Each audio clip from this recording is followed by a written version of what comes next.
Assalamualaikum warahmatullahi wabarakatuh.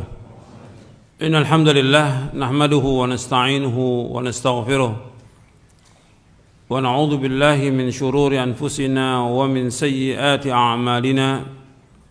Man yahdihillahu fala mudilla lahu wa man yudlil fala hadiya lahu. Asyhadu an la ilaha illallah wahdahu la syarika lahu وأشهد أن محمدًا عبده ورسوله. يا أيها الذين آمنوا اتقوا الله حق تقاته ولا تموتن إلا وأنتم مسلمون. يا أيها الناس اتقوا ربكم الذي خلقكم من نفس واحدة وخلق منها زوجها وبث منهما رجالًا كثيرا ونساء واتقوا الله الذي تساءلون به والأرحام إن الله كان عليكم رقيبا. يا أيها الذين آمنوا اتقوا الله وقولوا قولا سديدا يصلح لكم أعمالكم ويغفر لكم ذنوبكم ومن يطع الله ورسوله فقد فاز فوزا عظيما. أما بعد فإن أصدق الحديث كتاب الله وخير الهدي هدي محمد صلى الله عليه وعلى آله وسلم وشر الأمور محدثاتها وكل محدثة بدعة وكل بدعة ضلالة وكل ضلالة في النار.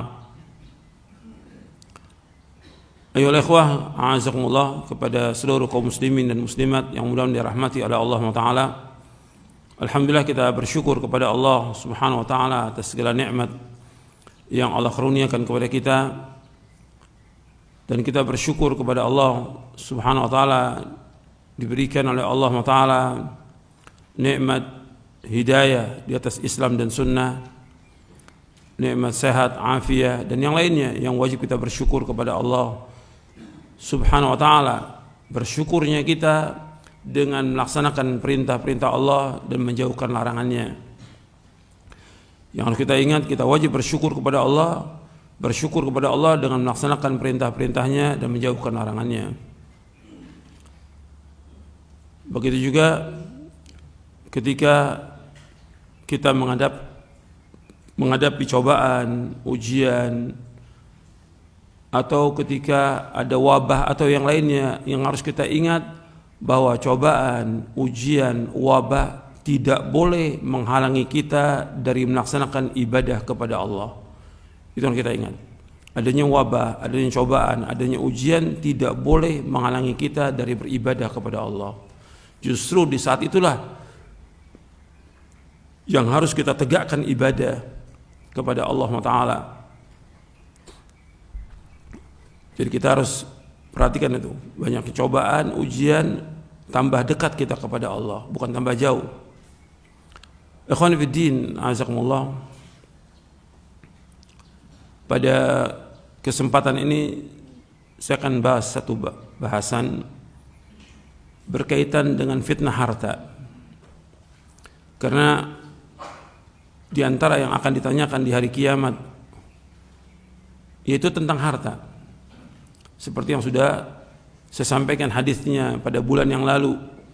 Hadis dari Abu Barzah Al-Aslami radhiyallahu an, Nabi bersabda sallallahu alaihi wasallam, la tazulu qadama 'abdin yaumal qiyamati hatta yus'al an umrihi fima afnah wa an ilmihi fima fa'ala wa an malihi min aina iktasaba wa fima anfaqa wa an jismihi fima ablah. Akhrajahu Tirmidzi wa qala Tirmidzi hadza haditsun hasanun sahih. Tidaklah bergeser, kata Rasulullah SAW, tidaklah bergeser kedua kaki seorang hamba nanti di hari kiamat sampai Allah menanyakan tentang 4 perkara. Yang pertama akan ditanyakan tentang umurnya, dihabiskan untuk apa. Yang kedua ditanyakan tentang ilmunya, diamalkan atau tidak. Yang ketiga tentang hartanya, dari mana dia peroleh dan kemana dihabiskan. Dan yang keempat tentang capeknya, lelahnya, letihnya untuk apa. Itu 4 pertanyaan. Saya sudah jelaskan sedikit berkaitan dengan 4 pertanyaan ini pada bulan yang lalu. Hadis ini sahih diriwayatkan oleh Imam Tirmidzi. Ikhwani fiddin, a'azakumullah. tentang masalah harta ini merupakan fitnah yang Nabi menyebutkan demikian sallallahu alaihi wasallam. Nabi bersabda sallallahu alaihi wasallam dalam hadis yang sahih yang diriwayatkan oleh Imam At-Tirmidzi, Ahmad, Ibnu Hibban dan Hakim dari sahabat Ka'ab bin Iyad radhiyallahu an, Nabi bersabda sallallahu alaihi wasallam, "Inna likulli ummatin fitnah wa fitnatu ummati al-mal." Setiap umat itu ada fitnahnya. Fitnah umatku adalah masalah harta. Ini yang akan kita bahas pada pagi ini atau pada hari ini, tentang fitnahnya harta. Karena ini mengenai semua manusia, fitnahnya harta. Dan Allah menyebutkan dalam Al-Quran juga demikian. Kalau Nabi menyebutkan SAW, "Inna likulli ummatin fitnatan wa fitnatu ummati al-mal." Setiap umat itu memiliki fitnah atau ujian, dan fitnah umatku adalah masalah harta. Hadis ini sahih diriwayatkan oleh Imam Tirmidzi, Ahmad, Ibnu Hibban dan Hakim dan Al-Hakim. Tirmidzi mengatakan hadis ini hasan sahih dari sahabat Ka'ab bin Iyad radhiyallahu an. Allah juga menyebutkan dalam Al-Quran dengan kalimat fitnah. Allah menyebutkan dalam surah Al-Anfal di ayat 28, Allah berfirman, "Wa'lamu annama amwalukum wa auladukum fitnah wa anna Allaha 'indahu ajrun 'azim." Allah berfirman dalam surah Al-Anfal ayat 28, "Ketahuilah sesungguhnya harta kamu dan anak kamu adalah fitnah, dan bahwasanya si Allah adalah ganjaran yang besar." Allah juga berfirman dalam surah At-Taghabun, di ayat yang ke-15, Allah berfirman, "Innama amwalukum wa auladukum fitnah wa anna Allaha 'indahu ajrun 'azim." Allah menyebutkan innama amwalukum wa auladukum fitnah wallahu 'indahu ajrun 'azim. Sesungguhnya harta kamu dan anak kamu adalah fitnah, dan si Allah ada ganjaran yang besar. Jadi harta dan anak merupakan fitnah, artinya cobaan, ujian. Sebagaimana hidup ini juga sebagai cobaan dan ujian. Hidup ini cobaan, ujian. Dunia ini tempat cobaan, tempat ujian. Dalam masalah harta, seperti yang disebutkan dalam hadis yang tadi, yang dari sahabat Abu Barzah Al-Aslami, fitnahnya disebutkan harta itu min aina iktasaba wa fima anfaqah, dari mana diperoleh dan kemana dihabiskan. Kalau kita rinci lagi, berarti fitnahnya harta itu ada 3. Yang pertama, dari mana diperoleh harta itu. Yang kedua, fitnah kesibukan manusia dalam mencari harta itu. Yang ketiga, fitnah ketika dia mengeluarkan harta itu, artinya menginfakkannya atau menghabiskannya.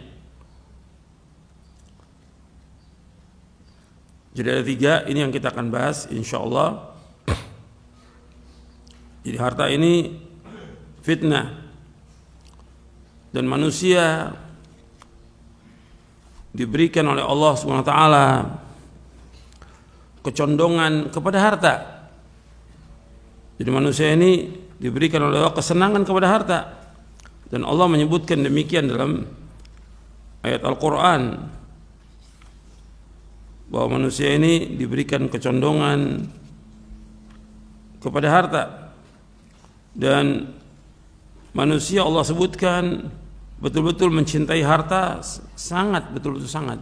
Wa tuhibbunal mala hubban jamma, dan kamu mencintai harta dengan kecintaan yang berlebihan. Wa innahu lihubbil khairi lasyadid, dan sungguhnya cintanya kepada harta benar-benar berlebihan. Jadi manusia punya kecondongan kepada harta, tapi ada yang berlebihan. Allah sebutkan dalam surah Al-Fajr di ayat 20, wa tuhibbunal mala hubban jamma, kalian mencintai harta dengan kecintaan yang berlebihan. Allah juga berfirman dalam surah Al-Adiyat, wa innahu lihubbil khair lasyadid. Dan sungguhnya cintanya manusia kepada harta benar-benar berlebihan. Bahkan disebutkan oleh Nabi SAW, qalbu syaikhi syabun ala hubbi thnataini tulul haya wa hubbul mal. Hati orang tua renta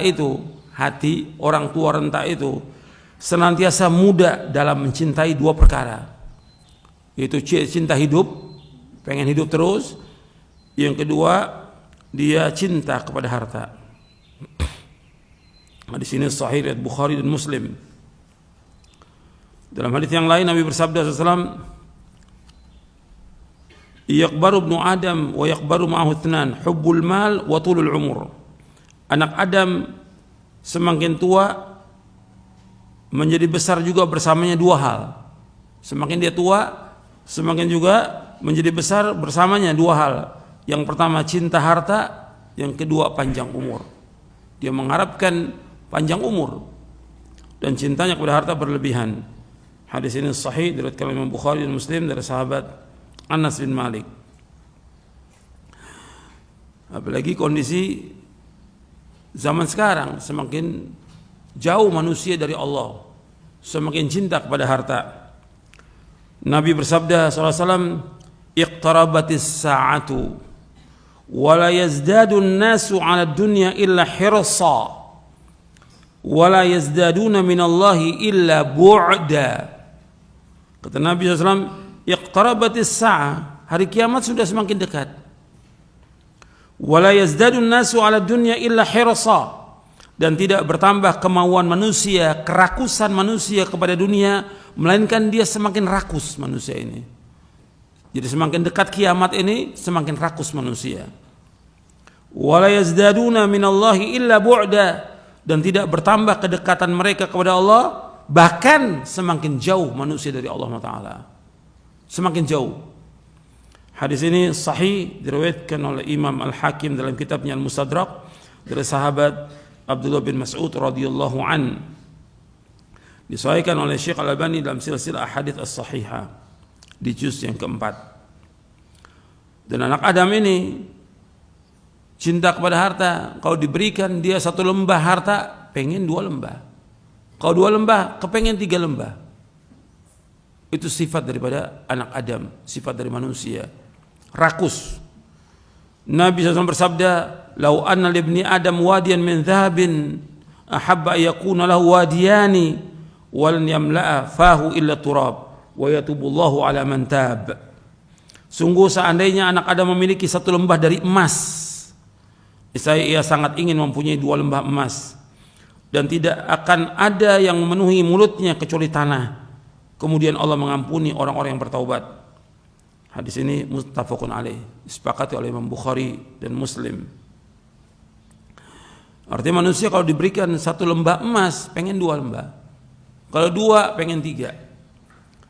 Dan tidak akan menutupi mulutnya, kerakusan dia, kecuali tanah. Maksudnya, dia akan berhenti dari kerakusan, keinginan kepada harta itu, kalau dia mati. Kalau mati udah selesai. Nggak ada keinginan lagi, mati. Wala yamla'u fahu illa turab wa yatubullahu ala man tab, dan Allah akan menerima taubat bagi orang bertobat. Kalau orang menjelang akhir hayatnya dia taubat kepada Allah, Allah terima taubatnya. Tapi sedikit manusia yang taubat, karena manusia ini sangat rakus. Dan Allah menyebutkan demikian, wa tuhibbunal mala hubban jamma. Ikhwani fid din, azakumullah.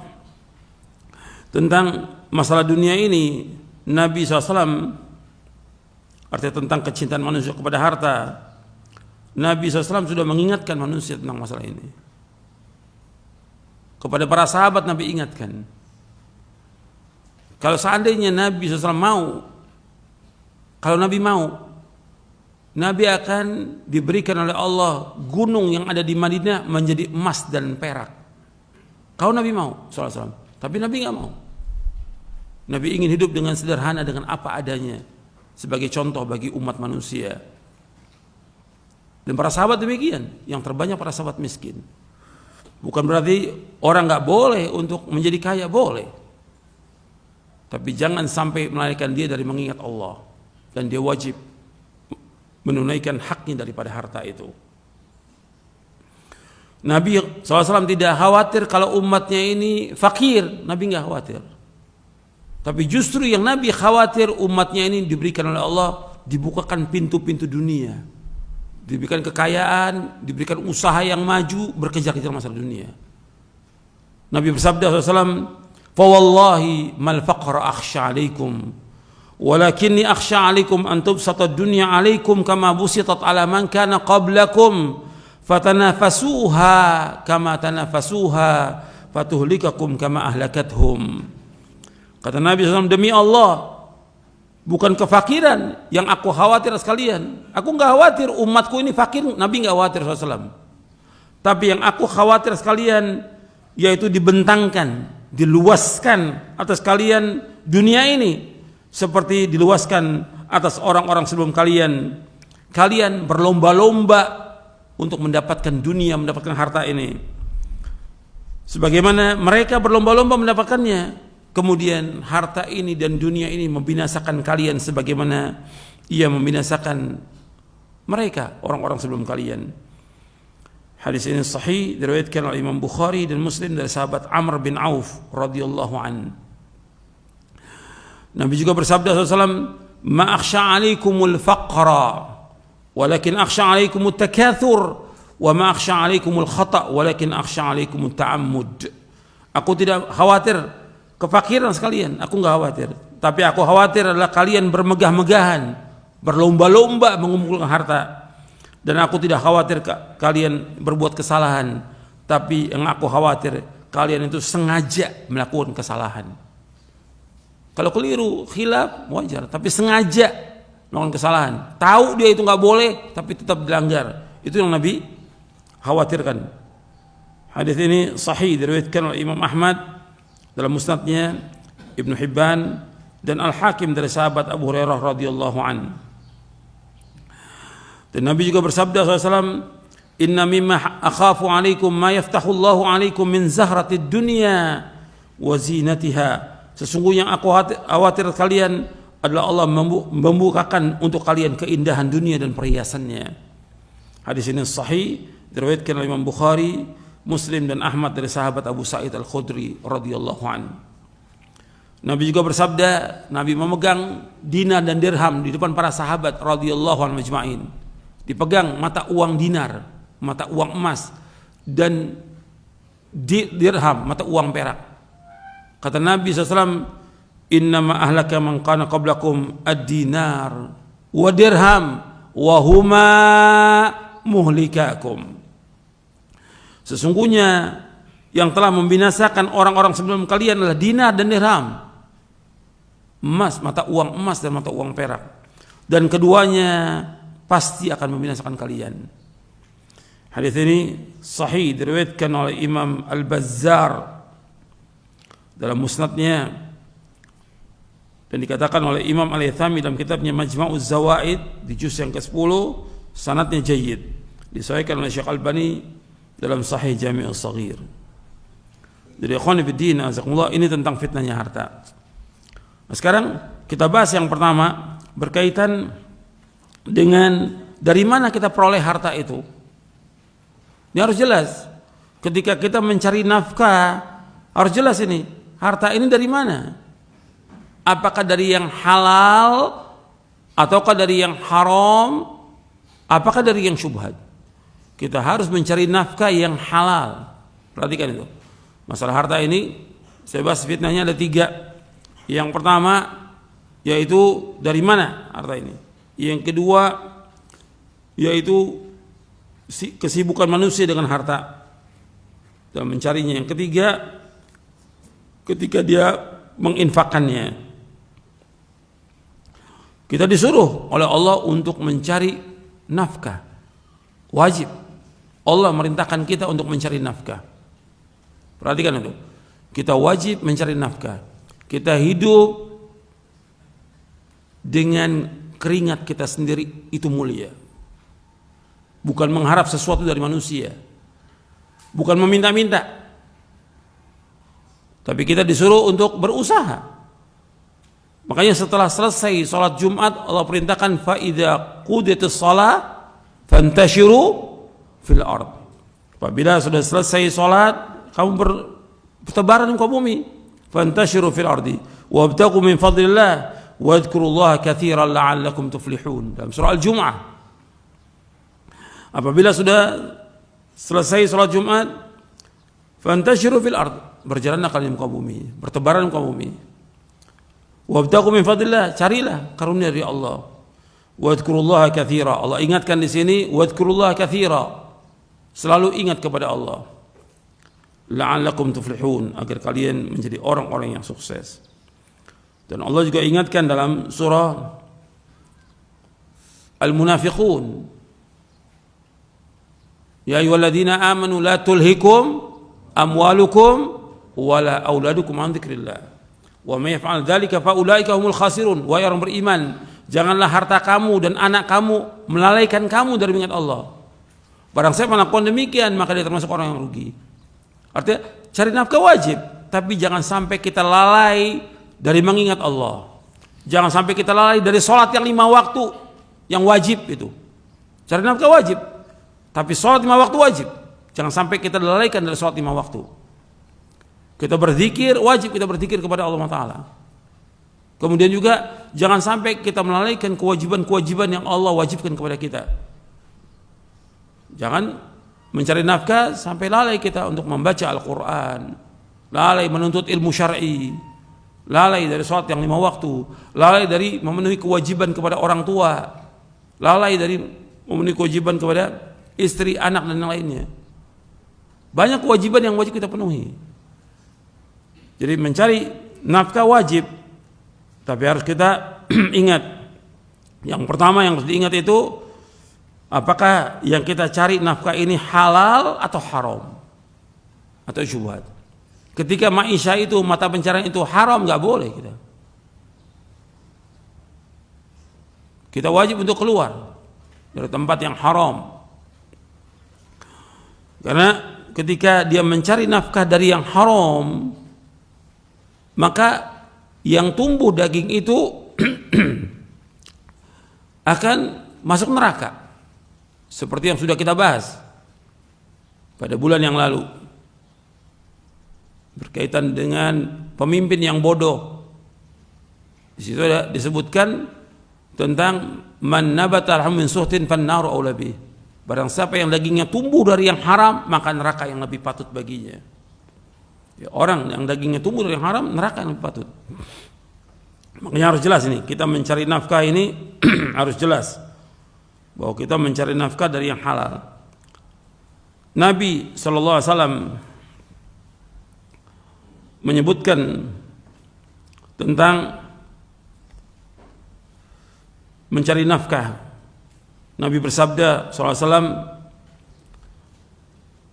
kata Nabi SAW, kata beliau, jadi Rasulullah SAW bersabda, inna ruhal qudus nafatha fi raw'i anna nafsan lan tamuta hatta tastakmila ajalaha wa tastaw'iba rizqaha fa ajmilu fi talab wa la yahmilanna adakum istibta'u rizq ay yatlubahu bi ma'siyatillah fa inna Allah ta'ala la yunalu ma indahu illa bi ta'atihi. Kata Rasulullah SAW, sesungguhnya Ruhul Qudus, malaikat Jibril, membisikkan ke dalam hatiku bahwa sungguhnya jiwa seorang tidak akan meninggal dunia sebelum ajalnya sempurna dan sebelum habis jatah rezekinya. Artinya jiwa seorang tidak akan meninggal dunia sebelum ajalnya sempurna dan sebelum rezekinya habis. Jadi kalau sudah rezekinya habis, berarti datang ajalnya. Kemudian kata Nabi SAW, wa ajmilu fit talab. Kata Nabi, fa ajmilu fit talab, maka perbaikilah kalian dalam mencari rezeki. Fa ajmilu fit talab, arti cari yang halal rezeki itu. Kita harus mencari rezeki dari nafkah dari yang halal. Kemudian Kata Nabi SAW, wala yahmilanna adakum istibta'ar rizq ayatlubahu bi ma'siyatillah. Dan janganlah keterlambatan datangnya rezeki membawa seorang di antara kalian untuk mencari rezeki dengan cara bermaksiat kepada Allah. Fa inna Allah Ta'ala la yunalu ma indahu illa bi ta'atihi. Karena sungguhnya Allah Ta'ala apa yang di sisinya tidak bisa diraih kecuali dengan mentaatinya. Arti kita nggak akan bisa memperoleh kecuali dengan taat kepada Allah. Kalau dia bilang ada orang bisa memperoleh yang haram, iya, tapi akan membawa dia ke neraka. Hadis ini sesungguhnya tidak akan diperoleh apa yang disebut Allah kecuali dengan taat. Artinya dengan kita taat kepada Allah, rezeki itu akan datang kepada kita. Karena rezeki ini Allah berikan kepada manusia semuanya, tanpa Allah bedakan semua. Yang muslim, yang kafir, yang maksiat, yang fajir, yang jahat, semua dikasih rezeki itu sama Allah. Semua dikasih. Jadi kalau soal harta atau dunia, itu Allah memberikan kepada siapa yang Allah sukai dan kepada siapa yang Allah tidak sukai, Allah berikan harta itu. Tapi Allah tidak akan berikan iman kecuali kepada Allah, orang yang Allah cintai. Perhatikan itu. Allah berikan harta kepada siapa yang Allah cintai dan kepada orang yang Allah tidak cintai harta itu. Tapi iman Allah berikan kepada orang yang Allah cintai. Dan itu disebutkan oleh Al-Imam Ibnu Qayyim dengan dasar hadis Nabi sallallahu alaihi wasallam. Nabi SAW menyebutkan, innallaha azza wa jalla qasama bainakum akhlaqakum kama qasama bainakum arzaqakum wa innallaha yu'til mala man yuhib wa man la yuhib wa la yu'til imana illa man yuhib. Kata Nabi, sungguhnya Allah SWT membagi kepada kalian akhlak kalian sebagaimana Allah membagi rezeki kepada kalian, dan Allah memberikan harta kepada orang yang Allah cintai dan kepada orang yang Allah tidak cintai, dan Allah tidak akan memberikan iman kecuali kepada siapa yang Allah cintai. Hadis ini dari sahabat Abdul Mas'ud, disahihkan oleh Syekh Al-Albani dalam silsilah ahadits as-sahihah di juz yang ke-6. Jadi yang pertama, ikhwan fillah, azakumullah, kita harus jelas nih, cari harta ini dari yang halal. Enggak boleh yang haram, enggak boleh yang syubhat. Nabi juga menyebutkan SAW, innal halala bayyinun wa innal harama bayyinun wa bainahuma umurun mushtabihat la ya'lamuna katsirun minan nas. Yang halal sudah jelas, yang haram sudah jelas. Di antara keduanya yang syubhat, yang kebanyakan manusia tidak mengetahui. Tapi yang halal jelas banyak sudah. Yang haram jelas juga banyak. Ada sedikit yang syubhat, yang kebanyakan manusia tidak tahu. Cari yang halal. Disuruh kita mencari nafkah yang halal. Jadi kita harus berusaha mencari nafkah dari yang halal dan dari jerih payah kita sendiri. Jangan mengharap sesuatu dari manusia. Karena banyak orang yang dia mencari nafkahnya dengan meminta-minta pada manusia. Nggak boleh dalam Islam. Ini sudah kita bahas ini. Minta-minta pada manusia hukumnya haram. Jadi setiap orang wajib dia berusaha. Wajib cari nafkah, wajib. Dan mencari nafkah buat diri kita, mencari nafkah buat istri kita, mencari nafkah buat anak kita, mencari nafkah buat orang tua kita, itu termasuk fi sabilillah. Termasuk fi sabilillah. Nabi bersabda dalam hadis yang sahih yang diriwayatkan oleh Imam Tabrani dalam Mu'jamul Kabir. Nabi bersabda SAW, in kana kharaja yas'a ala waladihi sigharan fahuwa fi sabilillah, wa in kana kharaja yas'a ala abawaini shaykhaini kabiraini fahuwa fi sabilillah, wa in kana yas'a ala nafsi yu'iffuha fahuwa fi sabilillah, wa in kana kharaja riya'an wa mufakharatan fahuwa fi sabilis syaitan. Kata Nabi SAW, apabila seseorang keluar mencari rezeki demi memenuhi kebutuhan anaknya yang masih kecil, maka ia berada di jalan jihad fisabilillah. Jika ia keluar mencari rezeki untuk memenuhi kebutuhan kedua orang tuanya yang sudah lanjut usia, maka ia terhitung jihad fisabilillah. Jika ia keluar mencari rezeki untuk memenuhi kebutuhan dirinya, untuk menjaga diri dari meminta-minta, maka ia pun berada pada jihad fisabilillah. Namun jika ia keluar mencari rezeki untuk pamer, untuk berbangga dengan manusia, untuk kesombongan, maka ia berada di jalan setan. Hadis ini sahih, diriwayatkan oleh Imam Tabrani dalam Mu'jamul Kabir dari sahabat Ka'ab bin Ujrah. Disahihkan oleh Syekh Albani dalam kitabnya Sahih Jami'us Shaghir. Makanya disebutkan dalam ayat Al-Quran, Nabi samakan jihad di jalan Allah, mencari nafkah itu dengan jihad di jalan Allah. Di dalam surah Al-Muzammil di ayat 20, wa akharuna yadribuna fil ardi yabtaguna min fadlillah wa akharuna yuqatiluna fi sabilillah. Dan yang lain berjalan muka bumi mencari karunia Allah, mencari nafkah, dan yang lain berperang di jalan Allah. Jadi antum mencari nafkah ini wajib, nggak boleh bergantung pada orang lain, nggak boleh minta-minta. Maka yang paling utama seorang itu makan, yang paling baik manusia makan dari jerih payahnya sendiri. Nabi bersabda SAW, ma akala ahadum ta'aman qat khairan min an yakula min amali yadihi. Tidaklah seorang makan suatu makanan yang lebih baik baginya daripada apa yang dihasilkan dari usaha tangannya sendiri. Dia dagang, dia kerja, dia menjadi pegawai, dia menjadi pesuruh, dia menjadi buruh, dia menjadi kuli. Itu lebih utama daripada minta-minta pada manusia. Seorang itu makan dari usahanya sendiri lebih baik baginya daripada dihasilkan dari yang lain. Artinya tidaklah seorang itu makan makanan yang lebih baik baginya daripada apa yang dihasilkan dari usaha tangannya sendiri. Artinya dia kerja, dia nggak mampu kerja, jadi kuli dia, mikul barang. Sahabat ada yang seperti itu, bahkan para imam pun ada yang seperti itu. Dia tetap membagi waktu untuk mencari nafkah, dia jadi kuli, tapi setelah itu dapat upah, dia pakai untuk istri dan anaknya, kemudian dia nuntut ilmu. Di antara ulama yang seperti itu. Mereka nggak mau menjadi beban buat orang lain, nggak ada namanya pelajar penuntut ilmu, apalagi ustadz. Nggak boleh jadi beban buat orang lain, nggak boleh dia mengharap dari muridnya, tidak boleh, nggak boleh minta-minta pada muridnya, nggak boleh, haram hukumnya dalam Islam. Dia wajib untuk mencari nafkah, tinggal dibagi waktunya, bagi waktu dia untuk ngajar, bagi waktu dia untuk mencari nafkah. Itu yang diajarkan oleh Islam. Maka Nabi bersabda SAW dalam hadis yang sahih yang diriwayatkan oleh Imam Bukhari dari sahabat Zubair bin Awam radhiyallahu an. Nabi bersabda SAW, la an ya'khudha ahadukum hablahu fayati bihuzmatil hatab ala dhahri fayabi'aha fayukuffa Allah biha wajhahu khairun lahu min an yas'ala an-nasa a'tauhu aw mana'uhu. Sungguh seseorang dari kalian mengambil tali lalu membawa seikat kayu bakar di atas punggungnya, kemudian ia menjualnya, sehingga dengannya Allah menjaga wajahnya, menjaga kehormatannya. Itu lebih baik baginya daripada ia meminta-minta kepada orang lain, mereka memberinya atau tidak memberinya. Hadis ini sahih diriwayatkan Imam Bukhari dari sahabat Zubair bin Awam.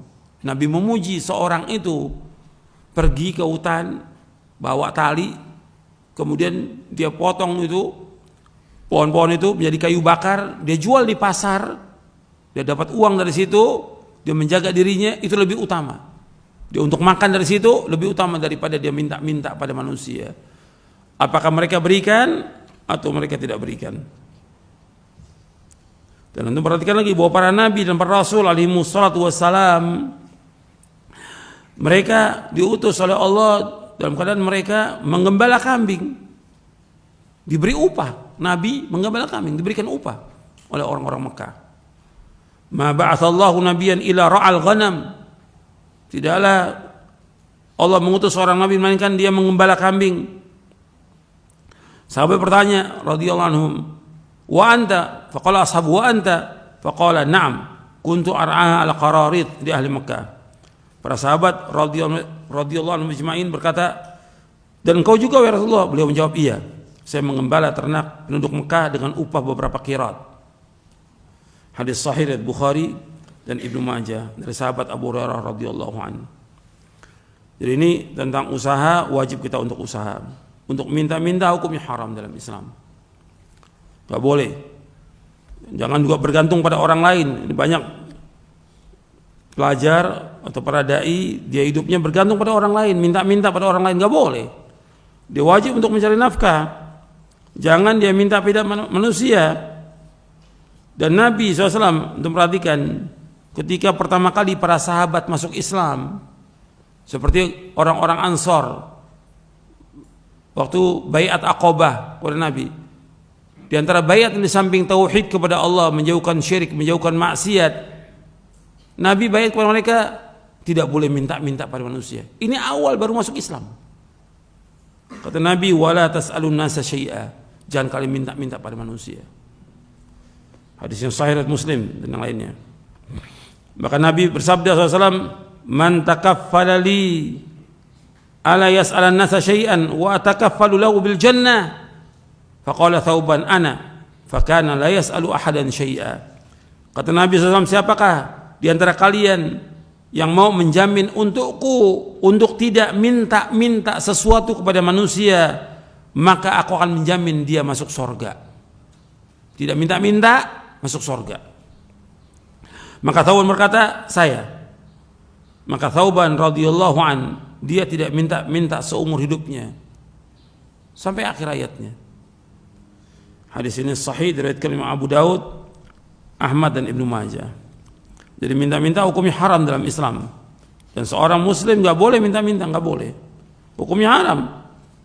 Dan banyak hadisnya tentang ini. Nanti antum bisa lihat dalam buku Hukum Minta-Minta dan Mengemis dalam Syariat Islam.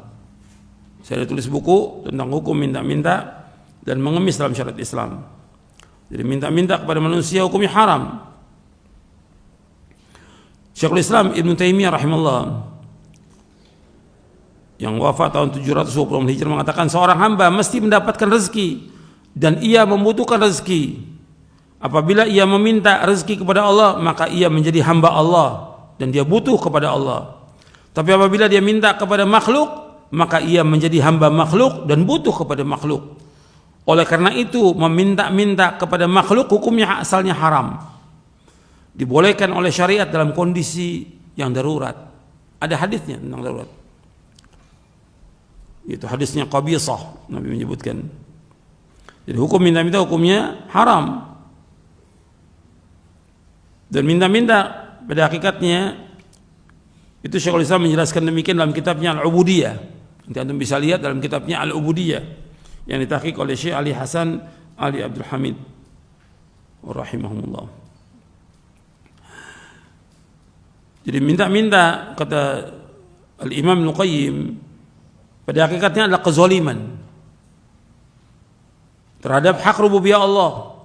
Yang kedua, kezaliman terhadap orang yang dia minta. Dan yang ketiga, kezaliman pada hak orang yang meminta. Kezaliman terhadap hak rububiyah disebabkan ia mengorbankan dirinya, permintaannya, kefakiran dan kehinaannya kepada selain Allah. Karena Allah Al-Khaliq, pencipta, mesti razik yang memberikan rezeki. Allah Khaliq, mesti Allah razik yang memberikan rezeki. Maka ketika dia minta-minta kepada manusia, yang rusak di sini tauhid apa? Rububiyah. Kemudian kepada orang yang diminta, kezaliman orang yang diminta, yaitu minta kepada orang yang kekayaannya tidak ada padanya. Dia menyusahkan orang. Kan susah orang diminta. Orang kaya, sekaya apapun dia, kalau diminta dia nggak senang.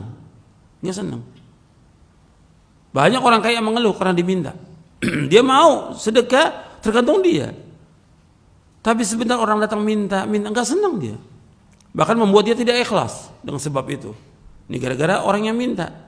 Dan kadang banyak ustadz minta kepada orang kaya, yang buat orang kaya itu jadi tadinya ikhlas jadi nggak ikhlas. Dia senang. Dia dengan orang minta-minta. Jadi dia pertama rusak tauhid rububiyahnya, yang kedua yaitu dia menyusahkan orang, membuat orang nggak senang. Orang datang ke rumah minta-minta nggak senang orang.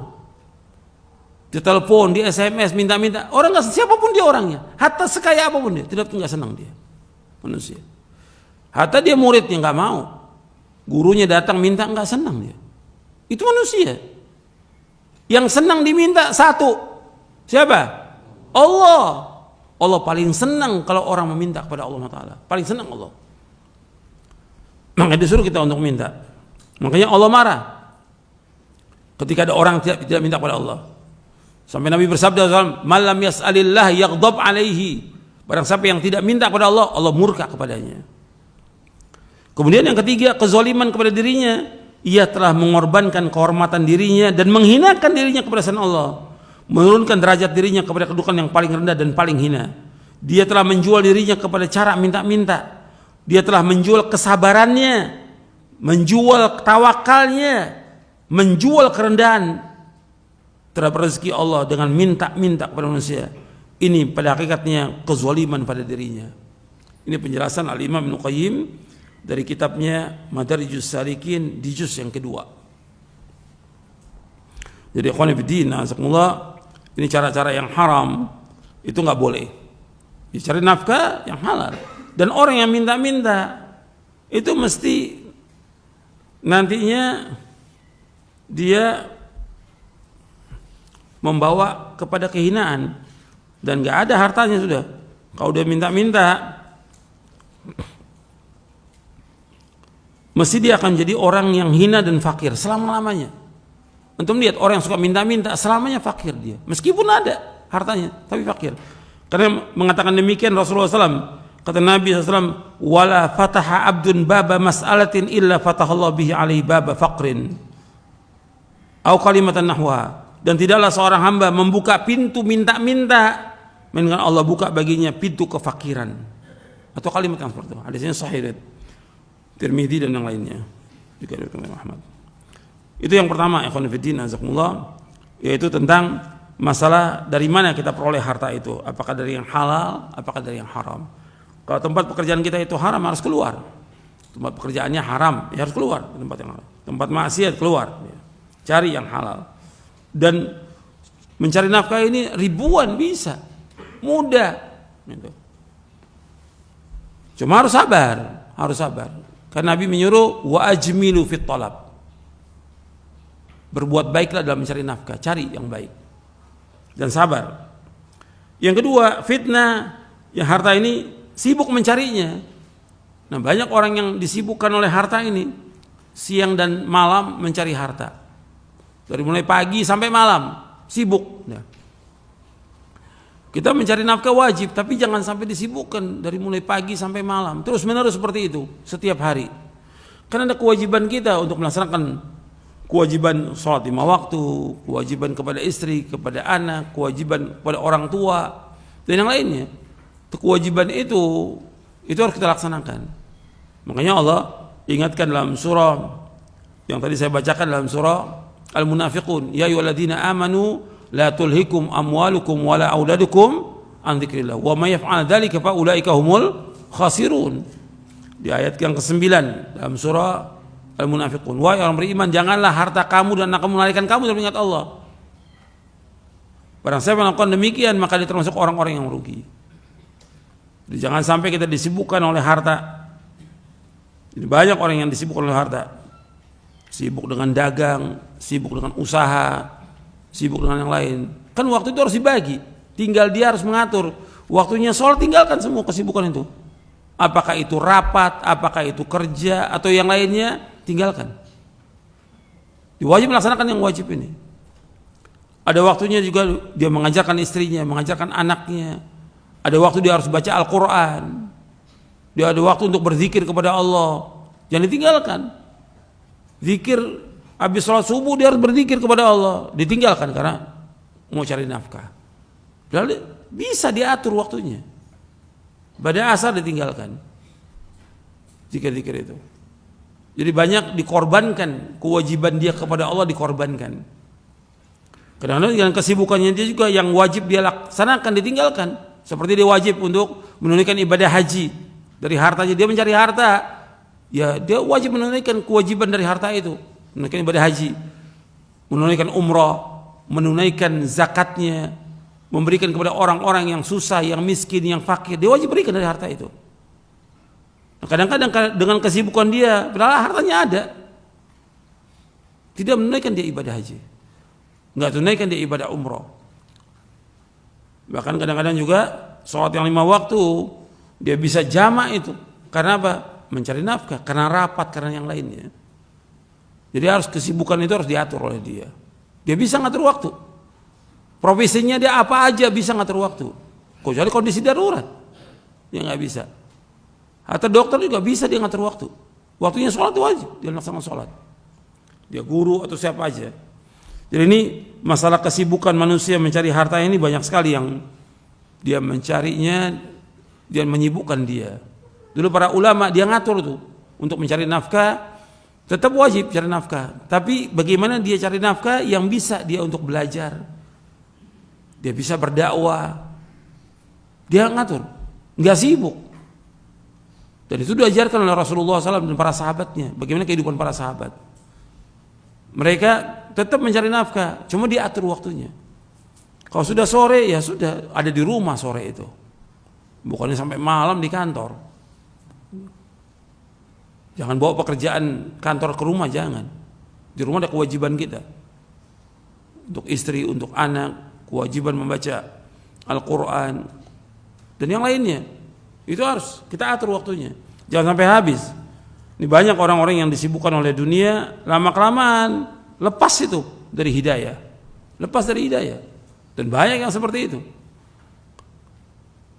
Makanya Nabi menyebutkan, Nabi nggak khawatir umatnya ini fakir, tapi Nabi khawatir apa? Dibuka pintu dunia. Kalian kejar-kejar dunia. Kalau udah kejar-kejar dunia, ya habis waktunya udah rakus kepada dunia.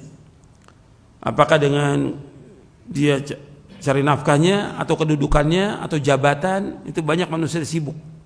Banyak yang punya kedudukan jabatan, tambah naik kedudukannya, tambah sibuk dia.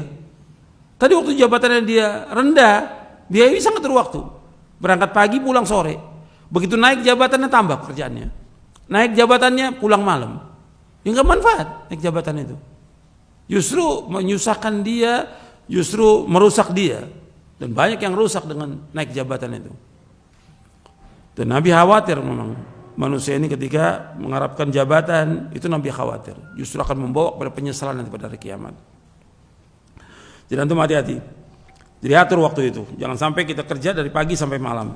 Yang ketiga, fitnah ketika menginfakkannya, menghabiskannya. Jadi harus jelas nih. Ini masalah harta setelah kita peroleh, kita dapat, kita harus menghabiskannya untuk yang wajib. Apa yang wajib? Memberikan nafkah kepada istri, kepada anak, kepada orang tua. Kemudian dari harta yang kita dapat, yang kita peroleh, ada yang kita simpan, tapi kita keluarkan wajib zakatnya. Atau kita simpan itu untuk haji, kita tabung untuk haji, boleh, nggak apa-apa. Atau untuk umroh. Jadi harus tetap kita habiskan untuk yang wajib kita lakukan. Ada sisanya kita simpan. Jangan dihabiskan untuk perbuatan-perbuatan yang haram. Jadi ada yang menghabiskannya sesuai dengan syariat. Yang kedua, ada yang dia simpan, tidak disedekahkan, tidak diinfakkan, disimpan. Ini orang yang bagaimana nih? Orang yang bakhil, pelit, kikir, kedekut. Ini nggak diinfakkan ini. Hartanya banyak, tapi kelihatannya susah. Dia seperti orang susah terus. Harta banyak, tapi dia bakhil. Ini berat di hari kiamat ini. Ini Allah jadikan nanti seperti setrika yang akan disetrika dia, kepalanya, punggungnya, dadanya setrika. Seperti Allah sebut dalam surah At-Taubah. Atau jadikan ular seperti yang Allah sebutkan dalam surah Ali Imran, yang dijelaskan ayat itu oleh Nabi dalam hadis Bukhari. Allah jadikan harta itu bagi orang yang bakhil seperti jadi ular yang akan menggigit dia di neraka. Dengan sebab apa? Hartanya disimpan. Bakhil, pelit, kikir, kedekut termasuk dari sifat yang paling jelek dalam Islam. Biasanya orang kalau sudah bakhil mesti penakut. Kedua itu disebutkan oleh Ibnu Qayyim dalam Zadul Ma'ad. Kalau sudah bakhil, penakut dia. Makanya bakhil ini nggak boleh. Dia cari nafkah Sesudah dicari nafkah, ya sedekahkan, infakkan, gunakan kewajiban dia kepada Allah. Jangan bakhil, jangan pelit. Karena banyak orang butuh pada hartanya dia. Ini jadi yang pertama yang dia laksanakan sesuai dengan syariat. Dia simpan juga sesuai dengan syariat. Yang kedua, yang bakhil, yang dia nggak keluarkan zakatnya, nggak keluarkan dia infaknya, bahkan dia tahan harta itu. Ini yang membuat kebinasaan. Dan diantara yang paling jelek akhlak itu ya bakhil. Nabi menyebutkan demikian. Al-bukhil ini termasuk akhlak yang jelek. Kemudian ada yang menginfakannya untuk yang haram, yang maksiat, dan ini banyak. Untuk yang haram, dia keluarkan harta, dia kaya raya, tapi dikeluarkan hartanya untuk apa? Untuk naik jabatan. Kan sekarang ada, kalau orang mau dapat jabatan mesti ada maharnya. Ada maharnya, istilah mereka ada maharnya. Nggak sedikit tuh maharnya. Kalau buat nikah ya bagus ada mahar. Ini buat jabatan ada maharnya. Nggak sedikit. Ada yang 1 miliar, ada yang 2 miliar, ada yang 10, ada yang 100 miliar, ada yang 1 triliun. Dikejar, dihabiskan tuh hartanya. Untuk apa? Untuk yang sia-sia semuanya, yang haram. Bagaimana supaya dia bisa menang? Bagaimana supaya dia dapat jabatan? Ini semua jalan yang haram ini. Makanya kalau kita lihat politik yang ada, politik yang tidak sesuai dengan syariat. Bagaimana menjatuhkan orang, bagaimana memakan harta orang, bagaimana segala macam sudah digunakan jabatan itu untuk mencari yang haram. Nah, ini banyak sekali yang dilakukan oleh manusia ini. Jadi dapat jabatan dia bukan untuk kebaikan, dia gunakan untuk memakan duit rakyat. Ini haram. Carinya udah haram, dia keluarkan juga untuk yang haram lagi. Nyarinya udah haram. Ya korupsi itu pada hakikatnya bukan korupsi, maling itu korupsi itu. Cuma bahasanya dibaguskan. Sama aja kayak riba, bunga bank. Gitu. Dan banyak lagi yang nama-nama yang dibikin pada hakikatnya itu semuanya adalah kejelekan. Cuma dibikin nama yang bagus. Gitu. Cokok menyokok dibilang apa? Damai atau apa lagi. Pokoknya namanya semua nama yang indah. Memang dihiasi oleh setan seperti itu. Jadi dipakai hartanya buat yang foya-foya. Harta yang dia pakai itu pada hakikatnya milik siapa? Allah SWT. Dipakai buat foya-foya, dia pakai buat maksiat, dipakai buat yang haram. Akan ditanya dari kiamat nanti. Harta itu untuk apa? Kadang-kadang dibelikan kendaraan yang mewah, yang mahal. Untuk apa? Gak manfaat. Foya-foya dengan miliaran harganya. Kalau disedekahkan, dibangun buat masjid, manfaat. Dia punya harta banyak, dia bangun masjid, dia bangun pondok, dia tolong anak-anak yatim, dia tolong orang-orang miskin, dia bantu orang-orang yang susah, dia bantu janda-janda yang miskin. Banyak lagi tempat-tempat yang lain. Dia sedekahkan, diwakafkan Al-Quran, buku-buku yang bermanfaat, menolong orang yang susah. Ini manfaat nih hartanya orang seperti ini. Barokah ini, diberikan barokah oleh Allah. Selama dia ikhlas karena Allah, tetap wajib ikhlas. Tapi ada juga yang hartanya banyak untuk apa? Untuk berbuat kesyirikan kepada Allah, untuk menyekutukan Allah. Dia pakai untuk berbuat syirik, dibikin acara-acara kesyirikan, dia keluarkan uangnya jutaan, puluhan juta untuk membuat syirik. Dia buat patung-patung yang untuk disembah, kubur-kubur dibangun yang untuk disembah. Ini semua sia-sia ini harta ini yang digunakannya. Ada dipakai untuk acara-acara bid'ah, yang habis puluhan juta, ratusan juta untuk acara bid'ah yang Nabi nggak contohkan sallallahu alaihi wasallam. Ibadah-ibadah yang baru yang Nabi nggak contohkan. Ini semuanya adalah perbuatan yang haram. Harta itu akan ditanya oleh Allah. Dari mana diperoleh dan kemana dihabiskan harta itu? Kemana diperoleh? Kemana dihabiskan? Jadi ikhwan fillah, azakumullah, ini hati-hati kita dalam masalah harta ini. Bukan milik kita, milik Allah. Harta ini Allah berikan kepada kita sebagai amanah. Amanah. Dan bagaimana kita mengamalkan dengan harta ini untuk menegakkan ibadah kepada Allah. Allah berikan harta ini bagaimana kita menegakkan ibadah kepada Allah. Bukan untuk berbuat maksiat, bukan untuk berbuat yang haram, bukan juga untuk menjatuhkan orang, bukan juga untuk berbuat syirik dan bid'ah, bukan. Tapi harta ini amanah yang akan ditanya oleh Allah dari kiamat. Makanya orang-orang yang dia tidak gunakan untuk kebaikan, itu mesti akan mengalami kesulitan di dunia ini.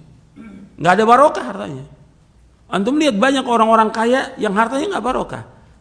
Dia nggak mengeluarkan zakatnya, dia nggak keluarkan sedekahnya.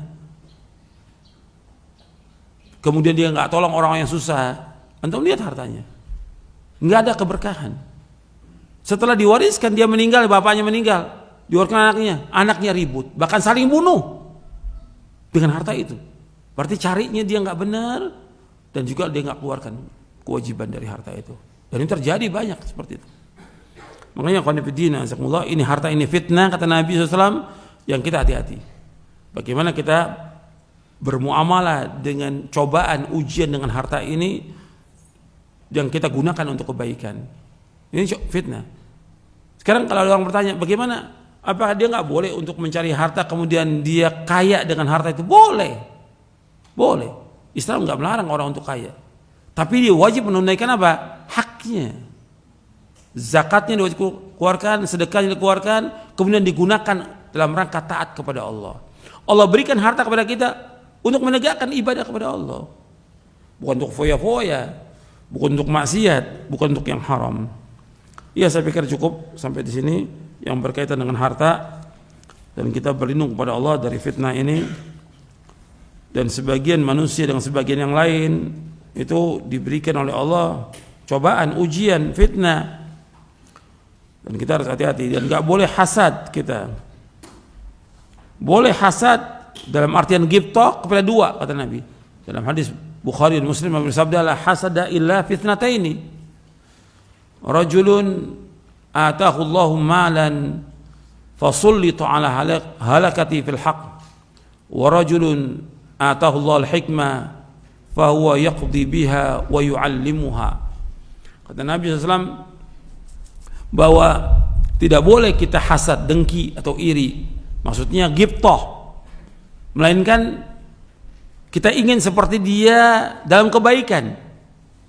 Kalau dengki itu menginginkan pada dia apa yang ada pada dia hilang atau hancur, itu dengki namanya. Tapi kalau kita ingin seperti orang itu dan apa yang ada pada orang itu tetap dan barokah, boleh, itu namanya ghibthah. Kata Nabi tidak ada hasad, maksudnya ghibthah, kecuali pada dua orang. Yang pertama, orang yang diberikan Allah harta, dihabiskan harta itu di jalan kebenaran semuanya. Hartanya dihabiskan. Fasullitu ala halakati fil haqq, kata Nabi. Dihabiskan hartanya untuk kebenaran. Hadis riwayat Bukhari ini. Kemudian yang kedua, Allah berikan kepada dia al-hikmah, maksudnya Al-Quran. Dalam riwayat yang lain disebutkan Al-Quran. Dia baca Al-Quran itu tiap hari, siang malam dia baca Al-Quran. Kemudian diajarkan kepada manusia. Al-Quran dan hadis Nabi yang dia diperoleh, dia hafal, yang dia menguasainya, diajarkan. Fahuwa yaqdi biha wa yu'allimuha. Dia hafal, dia pahami, dia amalkan dan diajarkan pada orang. Jadi ikhwan fillah, azakumullah, antum perhatikan bahwa kita berusaha untuk mencari nafkah yang halal dan kita nggak boleh dengki pada manusia. Ingat bahwa rezeki kita yang Allah berikan kepada kita nggak akan diambil oleh orang lain. Ingat bahwa rezeki yang Allah berikan kepada kita nggak akan diambil orang lain. Kita usaha sendiri, nggak usah takut. Kalau orang dagang sama dengan kita, ya Allah berikan rezeki yang sama. Beda-beda, sama jenis barangnya, jenis dagangannya, jangan iri. Tetap pasti ya diberikan rezeki. Antum melihat orang awam, ya orang awam, itu antum melihat di pinggir jalan, dagangannya sama. Kalau makanan apa siput sama tuh, berapa tuh? Tapi tetap mereka nggak iri antara mereka. Mungkin iri, tetapi tetap aja yang ini laku, yang ini laku, ini laku. Ada rumah makan yang sama, ada dagangan yang sama di pasar. Tapi Allah berikan rezeki masing-masing. Rezeki kita nggak akan diambil oleh orang lain. Semua sudah diberikan jatah rezeki oleh Allah Taala. Itu yang harus kita ingat. Nggak usah hasad, nggak usah dengki. Tetap cari nafkah, wajib hukumnya. Dan ingat bahwa harta ini fitnah. Jangan sampai kita tertipu dengan harta, jangan sampai menjerumuskan kita ke neraka dengan sebab harta itu. Mudah-mudahan yang saya sampaikan bermanfaat untuk saya dan untuk sekalian. Kurang lebihnya saya mohon maaf. Wassalamualaikum Muhammadin sallallahu alaihi wasallam. Subhanakallahumma bihamdik, asyhadu an la ilaha illa anta astaghfiruka wa atubu ilaik. Assalamualaikum warahmatullahi wabarakatuh.